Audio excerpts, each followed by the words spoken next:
Vie des chrétiens nivernais, aujourd'hui, vie des églises. Père François Montagnon, bonjour. Bonjour.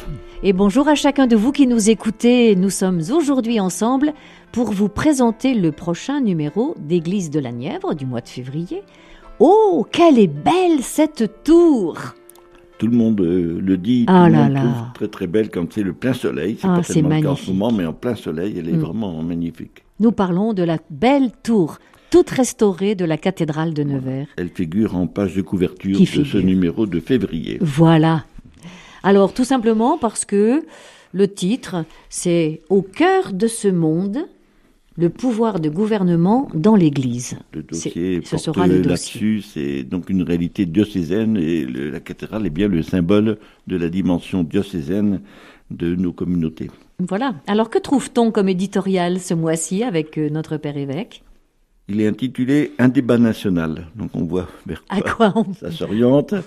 Donc, c'est tous les événements, bien sûr, concernant les Gilets jaunes. Et la Conférence des évêques de France a souhaité que les communautés aura des possibilités de rencontres, puissent débattre sur ce sujet-là, sur ce qu'on entend, sur, quelles solutions, quels mots, nous, chrétiens, on a à dire ou faire entendre d'autres personnes qu'on rencontre et qui peuvent peut-être pas le dire elles-mêmes, voilà. Et dans la revue, il y a déjà des comptes rendus de ce qui a pu être fait à la suite de cette invitation. On tourne la page et on arrive dans les pages généralement Église de France ou Église de province, de nos diocèses de province. Rencontre trimestrielle des évêques et vicaires généraux qui a eu lieu à Nevers le 15 janvier avec un certain nombre de points qui ont été abordés. La question du synode 2021, la formation des diacres, puisque les diacres sont formés au niveau de la province, les 4 diocèses de la province. On a fait le bilan de la session de parémoniale, session théologique des prêtres de la province. On a dit un mot sur la mission de France, etc. Bon, c'est à découvrir donc dans la revue. C'est des sujets qui concernent les 4 diocèses. Et puis nous venons de passer une semaine de prière pour l'unité des chrétiens. Oui, semaine de prière pour l'unité des chrétiens, traditionnellement, entre le 17 et 25 janvier. Et on a pu faire état de la rencontre qui a eu lieu le 18 janvier, juste avant qu'on de boucler l'édition, mais il y a eu après une autre rencontre au Carmel et une autre à Cône. Donc c'était déjà pour dire comment ça s'est passé à Saint-Lazare, un déroulement assez simple et puis vraiment très priant sur la justice. Ce sont les chrétiens d'Indonésie qui nous ont proposé un schéma de prière et avec comme thème « Tu rechercheras la justice, rien que la justice », une parole du livre du Deutéronome. Alors c'est une réalité très très forte chez eux et je crois que ça nous parle aussi de vouloir la justice en France. C'est tout ce que toutes les attentes qu'il y a derrière le mouvement des Gilets jaunes. Ensuite, il y a dans la rubrique en bref, un petit compte-rendu de la rencontre des évêques, 19 évêques qui sont venus en pèlerinage auprès de Bernadette, tout début janvier. Ils ont l'habitude d'aller en pèlerinage ici ou là. C'était le tour de Sainte-Bernadette. Je crois que c'était le 2e d'ailleurs seulement. C'était peut-être le 2e. C'est assez récent. Oui, voilà. C'était Pontmain l'an dernier et l'année prochaine, ce sera Tournu. Alors évidemment, on vient de vivre les journées mondiales de la jeunesse. J'espère que ça n'a pas échappé à nos lecteurs. Quand on a bouclé l'édition, c'était encore loin, mais on avait quand même le message du pape. Et donc, dans cette page 6, on a mis quelques extraits de ce message du pape. C'est toujours tonifiant. Oui. Voilà. Alors, on peut lire l'intégralité sur le site où on a d'autres ressources pour trouver ça. Et puis, sur l'autre page, ça remonte à l'époque de Noël, c'est une page un peu Noël, on pourrait dire, les lumières de Bethléem, apportées par les scouts et guides de France, donc un temps vécu à l'église Saint-Pierre, un temps de bonheur entre les enfants, l'encadrement, beaucoup de parents, des paroissiens, enfin des gens contents d'être là. C'est bien. À la fin, ça se sentait bien. C'est beau moment ça. Et puis, en bref, il y a le repas du monde à l'espace Bernadette, donc tous les premiers jeudis du mois. il y a une invitation à partager un repas du monde, ça veut dire un repas différent de tel pays et de tel autre. Avec un plat particulier. Un plat particulier. Voilà. On tourne la page et on arrive à la rubrique à la rencontre.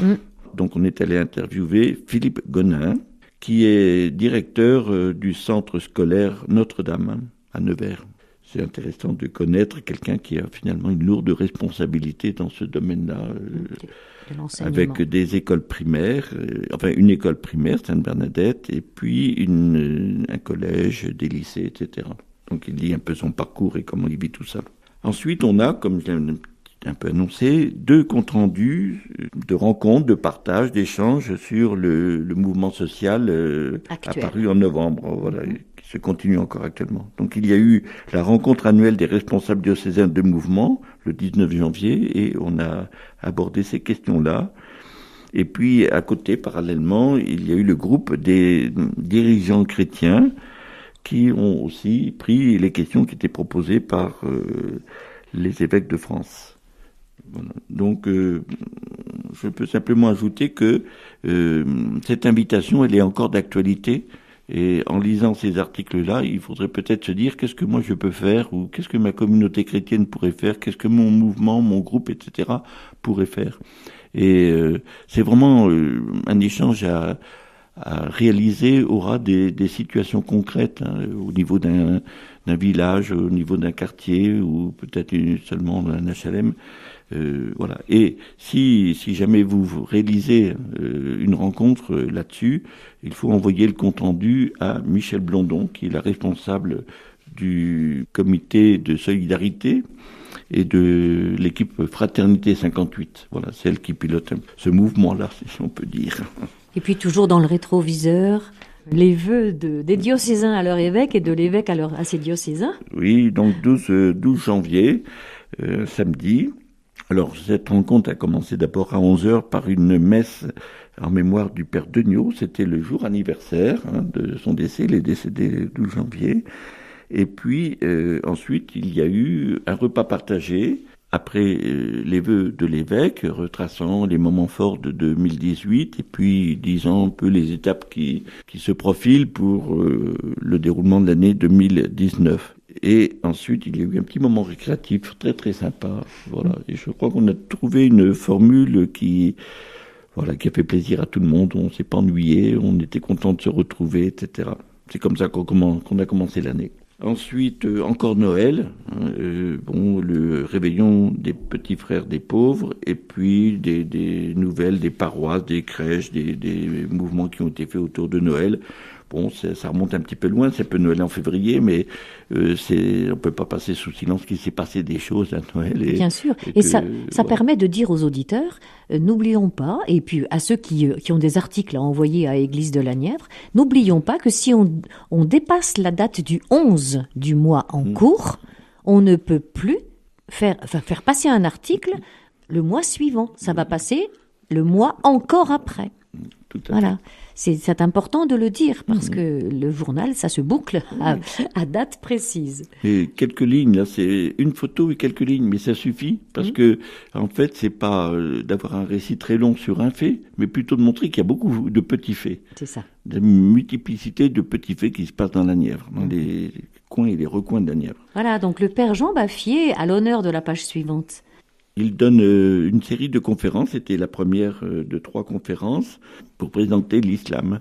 Il commençait par dire, en fait, il faudrait toujours parler au pluriel, et toujours parler des musulmans, c'est-à-dire des personnes, plutôt que l'islam lui-même. Voilà, j'ai trouvé intéressant qu'il dise ça, puis il a un peu développé ce propos-là. Bon, c'était assez bref, mais bien. Bon, on voit bien qu'il va y avoir d'autres rencontres, elles sont déjà programmées. Après, sur la colonne, il y a quelques galettes par-ci, par-là, et puis des têtes couronnées. C'est l'époque, il y a des têtes couronnées, voilà. Bon, traditionnel, tout ça. Mais sympathique. Ensuite, c'est la page média, donc toujours RCF. À présenter ses vœux, je pense. Voilà. Et puis, des livres recommandés et la référence du site du diocèse. C'est classique, tout ça. Et on arrive... Le gros dossier du mois. Dossier. Voilà. Alors, c'est vrai que quand je dis gros dossier du mois, c'est qu'en fait, le sujet est assez difficile. On va parler de choses un peu juridiques dans l'Église. Oui, parce que oui, c'est difficile, effectivement, mais c'est intéressant. Et si on l'a mis là, c'est parce que on sent qu'il y a tout un domaine qu'on appelle le droit canon, qui régit la vie de l'Église pour le mariage, les baptêmes, etc., et qui est inconnu. Et donc notre but du bulletin, c'est de faire connaître quelque chose qui n'est pas connu. C'est ça, voilà. Et puis donc, on peut avoir besoin. Alors, il y a pour toute une explication sur le droit canon, c'est assez long, mais ça paraît bien complet. Bon, faut peut-être lire 2 fois. Oui, mais c'est même intéressant. si on retient que la moitié de l'article, c'est très très important. Voilà. Et puis, ont été ajoutés des témoignages sur des réalités plus concrètes. Par exemple, ce qu'on appelle les tribunaux ecclésiastiques. C'est ce qui s'appelle l'officialité. Voilà, on a un peu notre langage dans le domaine du droit de l'Église. Et puis la chancellerie, qui est aussi, le chancelier, c'est celui qui authentifie les actes de l'évêque pour vérifiant qu'ils sont bien conformes au droit canon. Voilà, la curie diocésaine, on explique un certain nombre de choses, des fois dont on parle, mais on ne sait pas très bien ce que ça recouvre. Tout ce qu'il y a derrière. C'est ça. Mais c'est très intéressant. Voilà. On arrive à l'agenda. L'agenda. Prenez vos crayons et vos agendas. Oui, je crois que c'est un peu comme ça qu'il faudrait fonctionner. Ouvrir la page agenda avec un crayon et puis retenir, ça m'intéresse, ça j'irai, ça je mets de côté. Alors, on va recommander 1 ou 2 dates quand même. Le samedi 9, l'équipe de préparation mariage de Nevers propose une Saint-Valentin autrement. Donc une rencontre de tous ceux qui se sont mariés récemment ou qui vont se marier. Enfin voilà, c'est une Saint-Valentin autrement, temps de rencontre conviviale, etc. C'est à 20h à l'Espace Bernadette. Et puis le 14 février, il y a une conférence qui va être donnée justement en relation avec les échanges qui se font en ce moment sur le phénomène social des Gilets jaunes, appelons ça comme ça. Et c'est un diacre qui s'appelle Didier Rance qui va venir nous parler de la fraternité universelle. Et il y a un point d'interrogation. Donc ça veut dire, est-ce que c'est possible d'avoir une fraternité universelle et à notre dimension, à nous, à la taille de notre petit monde. Voilà. Donc il est ancien directeur de l'aide de l'Église en détresse. Ce 14 février, c'est à 18h à la maison du diocèse. Et puis, 3e date que j'ai soulignée, c'est une autre conférence, le 24, dimanche 24, au couvent du Carmel. Pourquoi un centenaire? Puisque il y a un centenaire qui est fêté, le centenaire de la fondation du Carmel à Nevers. Pourquoi un centenaire? Pourquoi témoigner d'un charisme, d'une vie, d'un message? Conférence donnée par le père Pierre-Édouard de Bruchard. À 14h30 au Carmel, le 24. Le 24 février. Oui, souvent les manifestations ont lieu dimanche après-midi au Carmel, oui. 400 ans de présence du Carmel à Nevers. Voilà, c'est vraiment une fête. Oui, c'est le 4e centenaire. Bien, et puis ensuite, il y a la page « Et Dieu vit que cela était bon ». Et c'est Jacqueline Besson-de-Huédé, notre rédactrice en chef, qui a proposé son regard sur une réalité. Voilà. Les pages suivantes, ce sont des rubriques très traditionnelles. Il y a la rubrique « Découvrir », donc c'est découvrir ou un patrimoine ou un moment de l'histoire de notre diocèse. Ici, c'est la découverte de l'église Sainte-Euphrone. Et moi, c'est une découverte d'un prénom que je ne connaissais pas du tout. Saint-Euphrone. Où est-ce qu'il y a une église Saint-Euphrone dans la Nièvre? Et qui se prénomme Euphrone? Oui, c'est à Corancy. Voilà.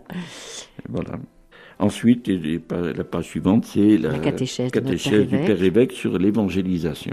Et puis, on arrive à la 4e page de la couverture avec, comme d'habitude, une prière. Le mois précédent, c'était des prières du 8 décembre. On pense que de temps en temps, on redonnera d'autres prières du 8 décembre.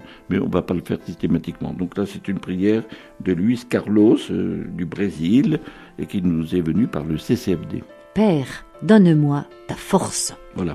Une prière que tout le monde peut reprendre. On a toujours un jour ou l'autre à demander un peu plus que d'habitude la force du Seigneur. Amen. Eh bien, c'est sur cette parole que nous allons vous quitter, chers auditeurs, et nous vous donnons rendez-vous au mois prochain pour la présentation de Église de la Nièvre du mois de mars. Au revoir à chacun. Au revoir.